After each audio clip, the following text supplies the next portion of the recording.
crazy. Working on it, man. There used to be a mine on the side of Donahoe. No worries. Appreciate you. We're ready to go. All right, you pull your foot back out for me. Thank you. Cool. Bear aware. Welcome back to the channel, everyone. We're here in the most remote and stunning places in Alaska, McCarthy and Kennecott. And today, we're exploring the Root Glacier. We've teamed up with Pat from St. Elias Alpine Guides for a glacier hike that's going to take us deep into the frozen world of blue ice and wild terrain. Let's get into it. Soap berries. These little red berries that are kind of, well, if we walk past more, I can point them out. Oh yeah. Yeah, these ones down here. They are, but there's a reason they call them soap berries. They taste like soap? Kinda, yeah, they don't. Sweet. So, most of what you can see out here behind me is the Kennecott Glacier. The Kennecott Glacier is rather dirty. It's covered in what is called surface moraine. So as the glacier moves down the valley, it acts like a giant frozen bulldozer, eroding away everything around it. And the Kennecott and the Root Glaciers have created this entire valley. Over thousands of years, as they melt down, all that ice turns into liquid water and forms into those big lakes you can just barely see from here at the toe of the Kennecott Glacier. And the rocks that it's picked up along the way have nowhere to go, so they accumulate on the surface of the glacier. And so when you look out here and you see that all those rocks, there's around 700-ish feet, 200-ish meters of ice just underneath that layer of rocks. And the thicker portions of moraine will act like an insulator and they'll prevent the ice from melting. Thinner portions, any less than 3 millimeters about, will act as a conductor and they'll increase the rate at which the ice melts. So when you look out and you see these higher points, those areas will have thicker layers of moraine and that prevents the ice from melting down, hence they're higher than the rest of the glacier. Big low areas are, generally speaking, have very thin layers of moraine and they'll increase the rate at which the glacier melts. Down to the south of us, we've got the Chugach mountain range. That tallest peak you can see out there is Gudlata.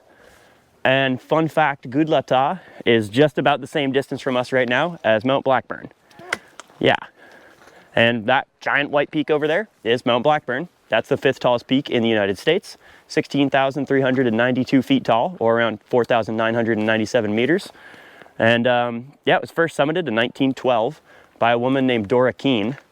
And she came out here with she brought a dog sled. She had 2,000 pounds of gear. She brought her dog sled up the Kennecott Glacier. They got to the base of like the giant white ice flow you can see. And they climbed that ice fall on the south face of Mount Blackburn. And she's the only human being to have ever done that. And she did it in 1912, which is pretty wild. I guess she did it with one other person, this guy named George Handy. And there's a photo of her on the summit wearing a wool skirt with a hemp rope. And her and George Handy ended up getting married. Aww. Yeah.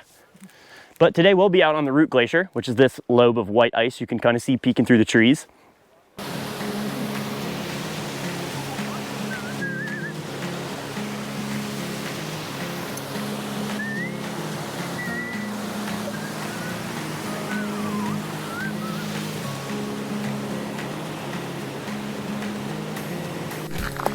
You know, it's pretty minimalistic housing. I live in like a little wooden shack with a tin roof, but it's awesome. I love it. Yeah, being out here doing that is great. Yeah, it's unreal.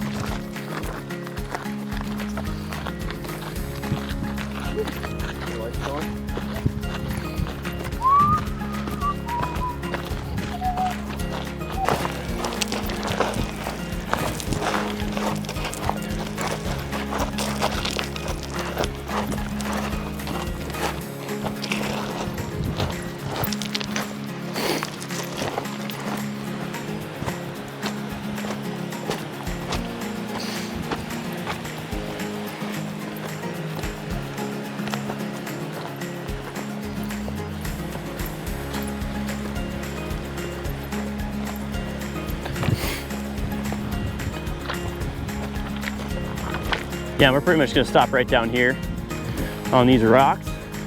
Feel free to take a seat wherever, and yeah, we'll pop our crampons on.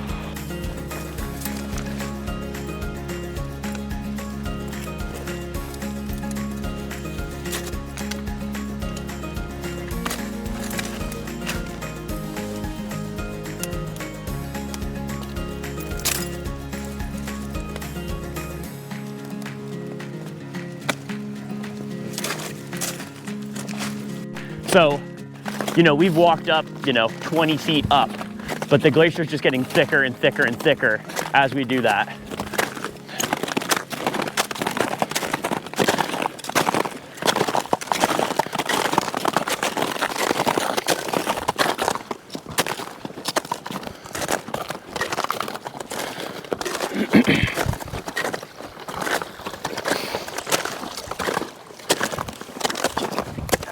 So yeah, as we stand here for a sec, take some pictures, I can talk a little bit about what we're seeing out here. So these big walls here in this little basin are called compression fins. So as the glacier, the Root Glacier, we kind of saw the end of it, right? It runs into the Kennecott. And because you have this mass of ice pushing from behind, but the end of the glacier can't move because the Kennecott Glacier blocks it, it forces itself upwards. And so we have these big walls.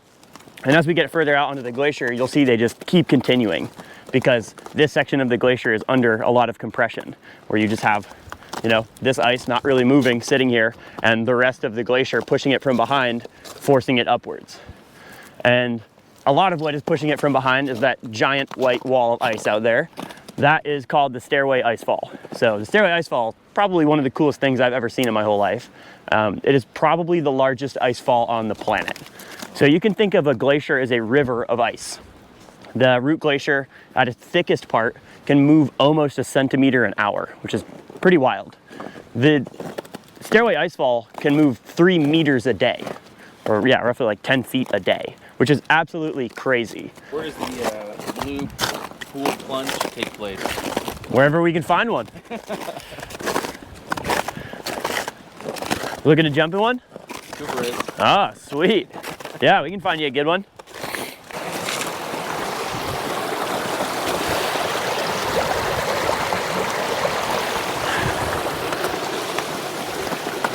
Glacier water.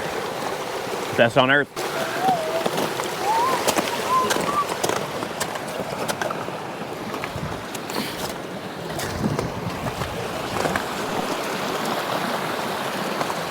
Not as cold as I thought it would be. But how does it taste?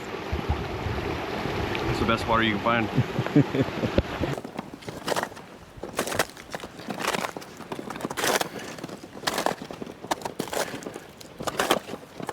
That there's a lot of compression happening in this area specifically, and because of that we don't have really a lot of crevasses. The one dangerous feature we have on this glacier is called a mulan. So a mulan is essentially where water, like this stream right here, will find a weak area in the ice and kind of drill a hole down into the glacier. So right there, if you listen, you can hear a waterfall. This water is just going into a hole right there. And Never comes out. nope. And if you go in, you also never come out. Blue pool plunge? So what happens actually is these mulans will form a plug at the bottom, and then if like with an ice plug, and they'll fill up with water, and that's how we get blue pools. This one doesn't have an ice plug, so this water goes from where we're seeing it all the way to the bottom of the glacier. So we can't approach this. We'll do it one at a time. I'll walk up, get myself nice and firmly planted. You can walk right up to my arm, use it like a, you know, a handrail, and look down into this mulan. But I need everyone to be super careful. As I said, this is a one-way ticket. These things are super dangerous. So yeah, just be super careful as we do so. But I'm gonna walk my way over to the edge, and we'll kind of have a little staging area right about here. Arm, you said? Yep, you can walk right up to my arm. That is wild. Yeah. How far down do you think that is? So we ice climb inside these actually. So, yeah. And so this one is a little bigger. You can actually, this one's really hard to fit inside of. This one's a little bigger and it goes down, the furthest a person's gone down in there is probably about 60 feet. Yeah. Can you see the bottom from that or no? No. It's just darkness after you get to 60 feet, yeah. It gets really tight and narrow. You couldn't fit your body down there, and it's just water and darkness. Yeah. That's wild.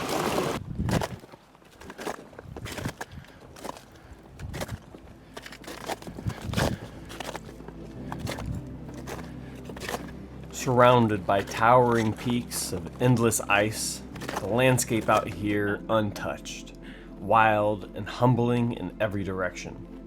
As we move across the glacier, we come across these brilliant blue melt pools, glowing like gems in the ice. The water just above freezing, but in a place this raw and powerful, sometimes you just have to dive in and feel it for yourself. And that's exactly what The time has come for Cooper's Blue Pool Plunge. Blue Pool Plunge. Down there. Sweet. You all good? Yep. All right, what are we doing? You're doing Blue Pool Plunge. We're jumping in some glacier ice water. This is gonna be so much fun. Not really. These glacier pools sit right at 32 degrees. So cold, it steals your breath the second you hit the water. It's pure ice melt, crystal clear, and colder than you can imagine.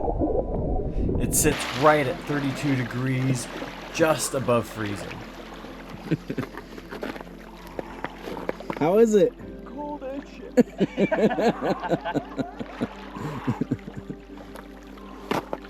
That's enough. Yeah, that's impressive.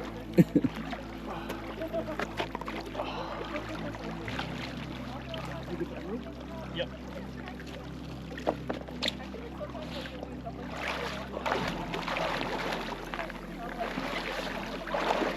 Nice. Yeah, that was great. Good job, Will. All right, everybody cheer. Hey! I heard you say heat staying longer than you thought. Yeah, definitely. Most people are in and out immediately, waiting around. Yeah. It's not as like that bad, but I think it's worse now that I'm out of the water because the chill starts sitting in.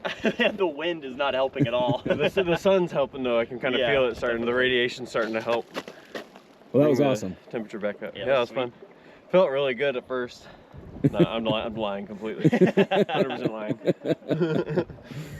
Look at them goosebumps, man. Yeah, Dang, look at that. that was fun. But yeah, even this whole thing is just ice. Underneath all that layer of silt, there's just a ton of ice. Is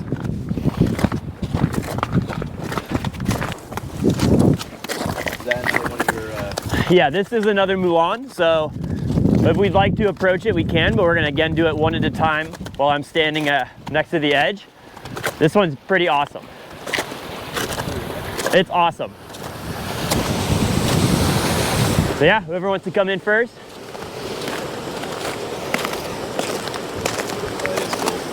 Yeah, you can come right up to my arm. oh, dang. Look at that. Yeah. Wow. That is wild. Crazy. Yeah, so this is what's called a glacier mouse. It's a type of moss that grows on rocks on the glacier, and it essentially, for all intents and purposes, eats the rock. So this one would have had a rock. Now it's just got this kind of mud underneath it, but they'll grow on rocks and they'll encompass the entire rock and end up dissolving it until you have this like Crazy. pile of mud. And they're really cool, like, you know, looking at it. And then you learn that they move around on their own. What? And nobody knows how. Yeah. So they basically, there was a group of glaciologists that came out here to the Root Glacier in like 2015, 2016. And they wanted to study them. They wanted to figure out how they work, how they live. And so they put GPS trackers on them and they put little beads on them. So if you could imagine, this thing would have like a little GPS tracker and a purple bead. So we would know that this one's the purple bead. And so they would track them. And so the glacier, right, it's moving in that direction. They would move against the flow of the glacier. What? And you can feel this wind. This is called a katabatic wind. This happens pretty much all the time on the glacier. They're moving against the wind. And the glacier's generally like kind of downhill. They're moving uphill. So they're moving against gravity, against the flow of the glacier, and against wind, and nobody knows how. And they, generally speaking, move in packs. It's kind of weird to see one all alone. We'll see like a pretty big pack right over that hill over there. But Aliens. they're super cool. Yeah, there's an NPR podcast about them. Oh, wow. And I was like, oh, I'm gonna learn about glacier mice, because, you know, I'm out on this glacier trying to educate people. And Yeah, I had way more questions that I had answers by the end of that podcast. I was like, sweet, I'm gonna learn so much about them. And they're like, nobody knows how they move. It's like, oh, awesome. That's super useful. But yeah, they're really cool. Oh, did you find a good one? Yeah. Oh, nice. Yeah, that one's awesome. He's got a little rock and he's green. That's cool. Eat up, He's really little green. fella. Yeah, yeah. That's wild.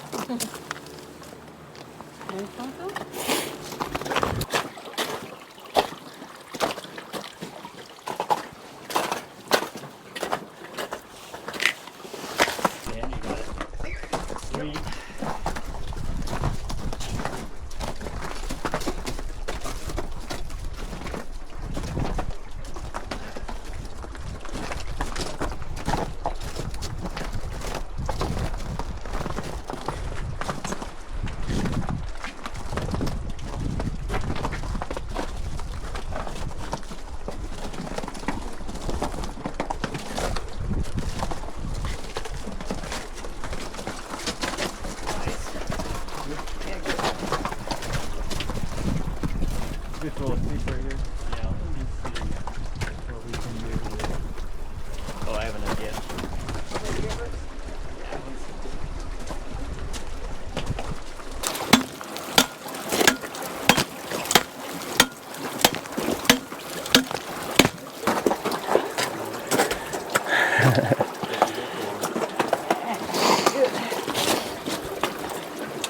And then right there. Yep. This foot? Yep, right there. Nice. These guys got it's an all-you-can-eat buffet over here. These guys are like, oh, we found the mother. Look at us. So green. Yeah, these ones might have big rocks inside of them. Oh, that one's got a little rock. Ah, That's so funny. He's like, I found my rock. little snack. Yeah, yeah. Well, you need to be on a rock, not the ice. Oh, he had one in there. Oh, yeah. Yeah, there you go. That's crazy. Working on it, man. I got my rock. I'm in the process. It's funny, the ones with rocks have green on them.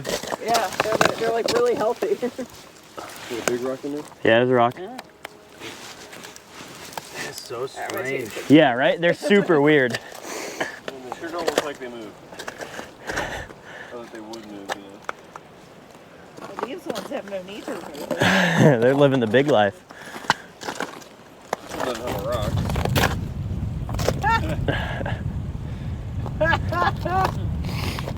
I'm gonna come back here in a week and this whole rock's just gonna be covered in glacier That mouth. would be nuts. That would be insane. You better text us and let us know. Yeah, oh yeah, if that happens, I'll let you know. Alright, what's this one called? The Super Soaker. When's the last time you climbed it? Yesterday. Awesome.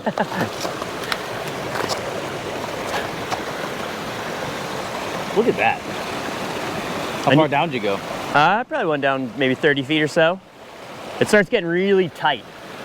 Just lower this. Yep. There you go. Nice. This one I couldn't see down. 30 feet down it gets tight. Yeah. That's awesome. And you can see those marks on the back wall. That's from us kicking and swinging into it. So you went down from up there? Yep. Nice. That is awesome. Yeah. I mean, you can just hear it. Yeah. There's a lot of water going in. Whole damn water building. Yeah. Cool. That is.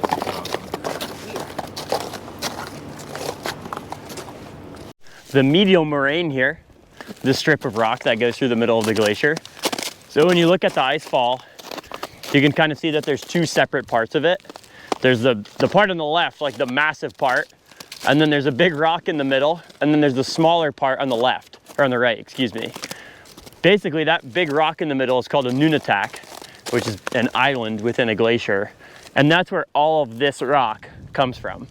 So you notice you have those two lobes of ice that kind of converge around that rock in the middle, and here you have two areas of ice with this strip of rock going right down the middle, and that's because there's those two lobes of the ice fall that feed these two lobes of the glacier. And so that's why you end up with this medial moraine, is due to that giant nunatak in the middle of the stairway icefall. So all this rock here is from up there. Yeah, it's all from that one big rock. Dang. Yeah, pretty wild. Hey everybody, it's about 3:30. We're up here on Root Glacier. It's time to head back towards Kennecott. We've had a full day of exploring this incredible place. I saw lots of cool blue pools? Glacier pools, yep. And we got the video of Cooper jumping in it. And then all sorts of ice forms and the history out here. It's phenomenal. So we just wanted to do a shout out and thank Pat with St. Elias Alpine Guides for doing an absolutely phenomenal job taking us out here today. And we hope everybody enjoyed the video. See you in the next adventure.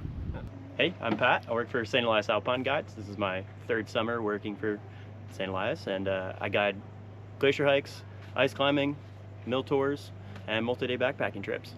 If you're interested in any of those, come check us out. Awesome. Yeah, he was absolutely fantastic today from the start to the end. Great. So Absolutely. yeah. And Pat, again, thank you. Really appreciate it. So yep. Thank Take care you, of guys. yourself. And yeah. And we'll see you on the next trip.